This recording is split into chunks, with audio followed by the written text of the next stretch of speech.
Siamo con la vincitrice del trofeo Gentleman for Life 2020, Elena Bruniera. Elena, avevi vinto anche prima, adesso ti aggiudichi l'edizione 2020 del Gentleman for Life. Ricordiamo, guidavi il Relay DL, tra l'altro un duello tutto al femminile abbiamo visto, e come abbiamo ricordato i fondi andranno proprio alla Casa delle Donne.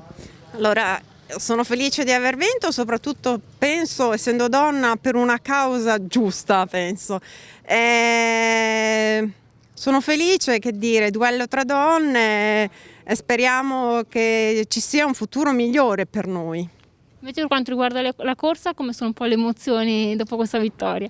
Ma sai, io sono sempre tranquilla, questa fa parte forse del mio carattere, non posso aggiungere altro.